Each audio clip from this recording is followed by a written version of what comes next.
World no tobacco டேயை முன்னிட்டு Apollo proton cancer centre வழங்கக்கூடிய புற்றுநோயை வெல்வோம் சிறப்பு நிகழ்ச்சியில் இன்னைக்கு புற்றுநோயியல் மூத்த நிபுணர் டாக்டர் பிரசாத் தான் இணைஞ்சிருக்கிறாங்க.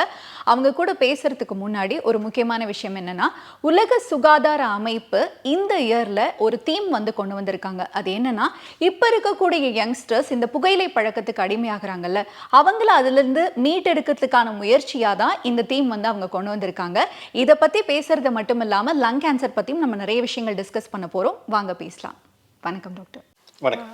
இப்போ நுரையீரல் புற்றுநோய் அப்படிங்கிறது பெரும்பாலும் நிறைய பேருக்கு வந்துட்டு தான் இருக்கு. இப்போ நுரையீரல் புற்றுநோய் தவிர புகையிலை சாப்பிட்றதுனாலயோ இல்லை புகையிலை மற்ற வழிகளில் உட்கொள்றதுனாலயோ என்னென்ன மாதிரியான கேன்சர் வர்றதுக்கு வாய்ப்புகள் இருக்கு? ஸோ இந்த புகையிலைங்கிறது ரெண்டு வகைப்படும். ஒன்று ஸ்மோக் டொபாக்கோஸ், அதாவது இந்த சிகரெட்டு, பீடி, சுருட்டு இந்த மாதிரியான புகையினால வரக்கூடியது. ஸ்மோக் லங்குள்ளே போய் நுரையீரலில் அது புற்றுநோயா இல்லாட்டி புற்றுநோய் இல்லாத பல மற்ற நோய்களையும் உருவாக்குது. இன்னொரு வகை இந்த பான் மசாலா, குட்கா, பாக்கு இந்த மாதிரி இதை சிலர் என்ன பண்ணுவாங்க, நாக்கு கட்டியில் வச்சுப்பாங்க. ஃபார் எக்ஸாம்பிள் இந்த டிரைவர்ஸ் பார்த்தோம்னா, எனக்கு அது போட்டால் தான் சார் தூக்கம் வராமல் நான் வண்டி ஓட்ட முடியும். ஸோ இந்த மாதிரியான ஒரு பழக்க வழக்கத்துக்கு அடிமையாகி அதை வாயிலேயே வச்சிருக்க வேண்டியது. ஸோ ஃபார் எக்ஸாம்பிள் அந்த புகையிலை ஒரு 8 மணி நேரமோ 10 மணி நேரமோ ஒரு நாளைக்கு ஒரே இடத்துல வச்சிருக்கும் போது அது ஒரு நாள் பழக்கமாக இல்லாமல் பல வருட பழக்கமாக மாறிடுது. ஸோ அந்த மாதிரி பண்ணும்போது எந்த இடத்துல அந்த புகையிலை தாக்கம் ஏற்படுதோ அந்த இடத்துல உள்ள செல்களில் மரபணு மாற்றம் ஏற்படுது. அந்த மரபணு மாற்றம் ஏற்படும் போது அந்த இடத்துல உள்ள செல்கள் எல்லாமே நார்மல் செல்ல இருந்து கேன்சர் செல்ல உருமாறுது. அது உருமாறும் போது அந்த இடத்துல கேன்சர் கட்டியா உருவாகி மற்ற இடங்களுக்கு பரவ ஆரம்பிக்குது. ஸோ இந்த மாதிரியான சிரமங்கள் புகையிலை சார்ந்த பொருட்கள், டொபாக்கோ சார்ந்த பொருட்கள், அது மட்டும் இல்லாம டொபாக்கோ மட்டுமே இந்த வாய் கழுத்து புற்றுநோய்கள் இதுக்கு ஒரு 95% காரணமா இருக்குது. இது மட்டும் இல்லாமல் இந்த கலர்ட் ஐட்டம்ஸ், இந்த ஸ்பைசஸ் சொல்றோம். ஆனா சிகப்பு கலரா வீட்டுல அந்த மாதிரியான சிக்கன் செய்ய முடியுதா? ஏதாவது ஒரு கலரிங் ஏஜென்ட் ஏதாவது ஆட் பண்றாங்க. ஸோ இந்த மாதிரியான மற்ற ஃபுட் அடல்ட்ரன்ஸ், ஸோ இந்த மாதிரியான காரணங்களாலும் இந்த மாதிரியான பிரச்சனைகள் வருது. மூணாவதா இந்த வாய் புற்றுநோய் இதெல்லாமே ஆல்கஹால் எடுக்கிறதுனாலையும் வரக்கூடிய வாய்ப்புகள் இருக்குது. டொபாக்கோ, புகையிலை, இந்த ஃபுட் அடல்ட்ரன்ஸ், மற்ற வகையான தாது பொருட்கள், கெமிக்கல்ஸ், ஆல்கஹால், இது 3 தான் இந்த வாய் கழுத்து புற்றுநோய் இந்த மாதிரியான இடங்கள்ல வரக்கூடியதுக்கு முக்கிய காரணமாக இருக்குது. நுரையீரல் சார்ந்த நோய்களுக்கு இந்த சிகரெட், ஸ்மோக் டொபாக்கோஸ், ஸோ இந்த மாதிரியான தாது பொருட்கள்னால இந்த மாதிரியான பிரச்சனைகளும் வருது. Okay doctor. இப்போ பற்கள் மற்றும் ஈறுகளில் இந்த நிக்கோட்டின் படிஞ்சதுன்னா அதனால வாய் புற்றுநோய் ஏற்படுறதுக்கு வாய்ப்புகள் இருக்கா? நிக்கோட்டின் படிகிறதுனால புற்றுநோய் வராது. பட் நிக்கோட்டின் இந்த மாதிரி சிகரெட்டோ இல்லாட்டி இந்த புகையிலை பழக்கம் உள்ளவங்களுக்கு ரொம்ப வருஷம் யூஸ் பண்றதுனால ஏற்படக்கூடிய அந்த டெபாசிட்ஸ். ஸோ அந்த டெபாசிட்ஸ் என்ன ஆகும்னா over a period of time இந்த டென்டல் ஹைஜீன், அதாவது அந்த வாய் பகுதியெல்லாம் சுத்தமா இல்லாம இருக்கும். என்னதான் நீங்க அந்த மாதிரி பேஷண்ட்ஸுக்கு கிளீன் பண்ணாலும் ப்ரெஷ் வச்சு பண்ணா போகாது. ஸோ அந்த கரை அப்படியே இருக்கும். ஸோ அந்த கரையில கிருமிகள் இருக்கலாம், மற்ற வகையான பிரச்சனைகள் வர ஆரம்பிக்கும். அந்த இடமே it becomes a unhygienic tissue, unhealthy tissue. அந்த மாதிரியான ஹெல்தி டிஷ்யூஸ் இல்லாத சமயத்துல அந்த இடத்துல உடம்புனுடைய எதிர்ப்பு சக்தியும் குறையும். இதோட சேர்த்து இவங்க இந்த சிகரெட் பிடிக்கிறவங்க அதை நிப்பாட்டவும் மாட்டாங்க, ரொம்ப நாள் அதை எடுத்துட்டு இருப்பாங்க. ஸோ இதனால இந்த கேன்சர் உண்டாக்கக்கூடிய பொருட்களையும் கண்டினியூஸா எடுத்துட்டு இருக்காங்க. அந்த இடத்துல ஏற்கனவே எடுத்த பழக்கத்தினால அந்த டிஷ்யூ ரொம்ப அன்ஹெல்தியா இருக்கும். இது எல்லாம் சேர்ந்து அந்த இடத்துல கேன்சர் இல்லாட்டி கேன்சர் சம்பந்தப்பட்ட நோய்களை உருவாக்குது. Okay doctor. இப்போ பெண்கள் புகைப்பிடிக்கிறதுனால என்னென்ன பாதிப்புகள் அவங்களுக்கு அதிகமா ஏற்படுது? ஸோ பெண்களும் ஆண்களும் நிகழ்தான். ஸோ எக்ஸ்ட்ராவா சிகரெட் பிடிக்கிறதுனால எக்ஸ்ட்ரா பாதிப்பு இல்லை. ஆண்களுக்கெல்லாம் இவ்வளோ வருஷமா என்னென்னலாம் பிரச்சனைகள் வந்ததோ அதையே பெண்கள் தனக்கே அதை கொண்டு வந்துக்கிறாங்க. ரெண்டாவது தாய்மை எனப்படுவது அது ஒரு ஒரு பெண்களுக்கே உரித்தான ஒரு சிறப்பு அம்சம். ஸோ சிகரெட் பிடிக்கிறதுனால இந்த ஏர்லி அபார்ஷன்ஸ், கருத்தரிக்காம தள்ளி போறது, இன்ஃபர்டிலிட்டி இஷ்யூஸ், இந்த மாதிரியான தாய்மை சார்ந்த பிரச்சனைகளும் நிறையவே இருக்குது. ஸோ பெண்கள் சிகரெட் பிடிக்கிறதுனால கேன்சருக்கும் ஆளாகிறாங்க. கேன்சர் அல்லாத மற்ற பிரச்சனைகள், ஃபார் எக்ஸாம்பிள் ஹார்ட் ப்ராப்ளம், முந்தி ஒரு 20 வருஷம் முந்தி சிகரெட் பிடிச்சதுனால ஹார்ட் ப்ராப்ளம் வந்துச்சுன்னு சொல்லுவாங்க. இப்போ ஒரு 20 வருஷமா இப்போ லேடிஸும் கொஞ்சம் அந்த சிகரெட் பிடிக்கிற பழக்கத்துக்கு அடிமையாயிட்டு வர்றாங்க.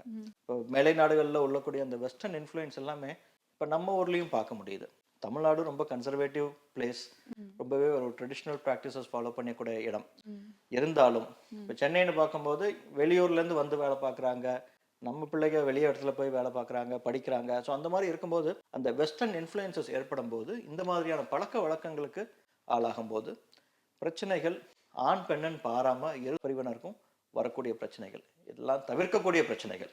Okay doctor. இப்ப நம்ம புகைப்பிடிக்கிறத விட்டுட்டோம்னா, நமக்கு சராசரி குணமாகக்கூடிய டைம் எவ்வளோ நாள் எடுத்துக்கும் அது? புகைப்பிடிக்கிறத விட்டுட்டோனான்றதை விட புகைப்பிடிக்காம இருக்கிறது நல்லது. அதுதான் ஃபர்ஸ்ட். ம். நான் கொஞ்சமா விஷத்த ஒரு ஒரு 10 வருஷம் மட்டும் சாப்பிட்டேன், எனக்கு சரியாயிடுமா டாக்டர்ன்ற மாதிரி இருக்கவும் கூடாது. So first thing the best advice would be cigarette பழக்கம் இல்லாமல் இருக்கணும். ஸோ இல்லை சார் நான் 10 வருஷமா படிச்சிருந்தேன், இன்னையிலேருந்து விடுங்க. இன்னையிலேருந்து விட்டா அடுத்த ஒரு 15 வருஷத்துக்கு அந்த புகைப்பிடித்தனுடைய இஃபெக்ட் இருக்கும். ஏன்னா அந்த நார்மல் டிஷ்யூஸ் எல்லாம் ரெக்கவர் ஆகணும். ரெக்கவர் ஆகிறதுக்கு டைம் எடுக்கும். நம்ம உடம்பு சும்மா பிளாஸ்டிக் மாதிரி கிடையாது, டேமேஜ் ஆன பாட்டை எடுத்து போட்டு புது பாட்டை எடுத்து வைக்கிற மாதிரி. நம்மளுடைய மரபணு மாற்றங்கள் அது கேன்சருக்கான வழியில போகாம அதை திரும்ப பழையபடி நல்லபடிக்கு கொண்டு வரதுக்கே நம்ம உடம்புல டைம் எடுக்கும். ஸோ அந்த டைம் லைனே வந்து மோர் தென் அபவுட் 10 to 15 இயர்ஸ். அப்படி இருந்தாலும் அதுக்கப்புறம் உள்ள ரிஸ்க் ஃபேக்டர்ஸ்னு ஒன்று இருக்கு.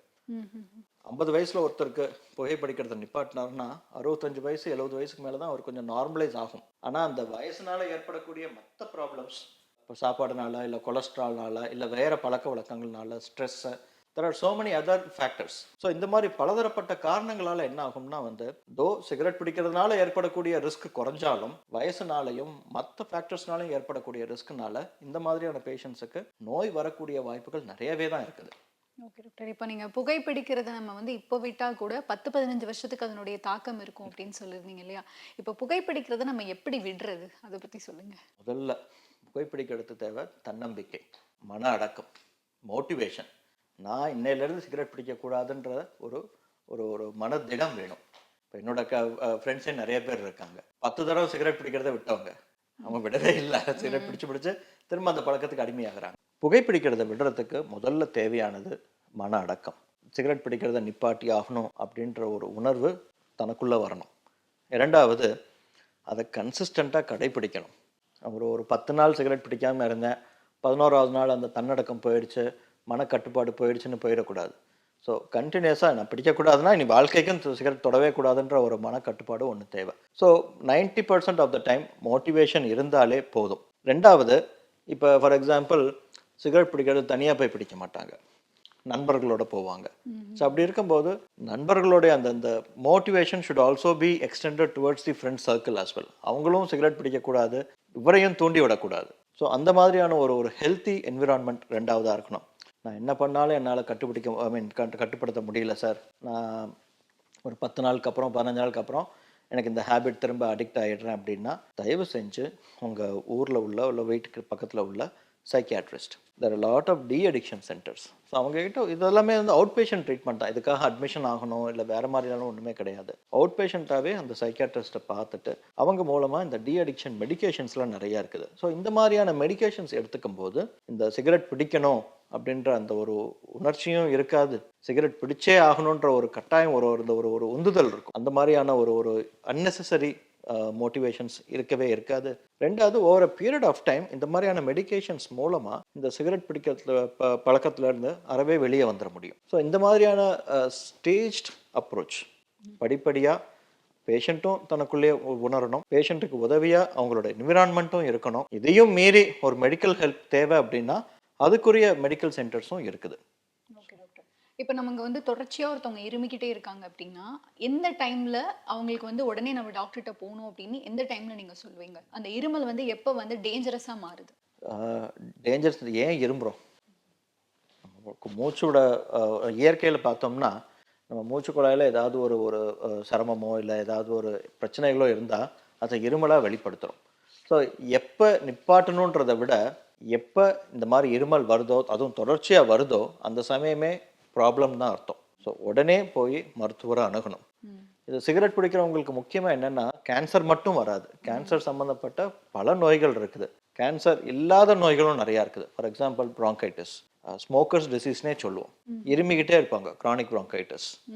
இந்த மாதிரி இருக்கும்போது என்ன ஆகும் அப்படின்னா லங் இன்ஃபெக்ஷன்ஸ் வரலாம். இப்போ அவங்களுக்கு அந்த புகையினால் அந்த லங்ஸில் இருக்கக்கூடிய அந்த சளி வெளியே வர்றது, இந்த மாதிரியான நார்மல் ப்ராசஸ் எதுவுமே நடக்காமல் இருக்கும். ஸோ அப்போ என்ன ஆகும்? லங்ஸில் இன்ஃபெக்ஷன் வரும். இன்ஃபெக்ஷன் வந்துச்சுன்னா மூச்சு விடுறது சிரமமாக இருக்கும். சில சமயங்களில் bronchiectasis-னு ஒரு நோய் இருக்குது. ஸோ இந்த மாதிரியான பலவிதப்பட்ட நுரையீரல் சம்பந்தப்பட்ட நோய்கள் எல்லாமே ஸ்மோக் பண்ணுறதுனால வரக்கூடிய பிரச்சனைகள்ல வருது. ஸோ இருமல் இருக்கு அப்படின்னா ஸ்மோக் பண்ணுறது முதல்ல நிப்பாட்டணும். டாக்டரை போய் பார்க்கணும். அவங்க கொடுக்கக்கூடிய ஆலோசனைகளை கேட்கணும். மருந்து மாத்திரைகள் எடுத்துக்கிறணும். அந்த கோர்ஸ் முடிஞ்சதுக்கப்புறம் இப்போ தான் நல்லாயிட்டேனே, நான் திரும்பவும் சிகரெட் பிடிக்கின்ற பழக்கத்துக்கு போகவே கூடாது. ஸோ இந்த மாதிரியான ஒரு ஒரு ஒழுக்கமான நடவடிக்கைகள் இருந்தாலே இந்த நுரையீரல் சம்பந்தப்பட்ட பிரச்சனைகள் இல்லாமல் சௌகரியமாக இருக்கலாம்.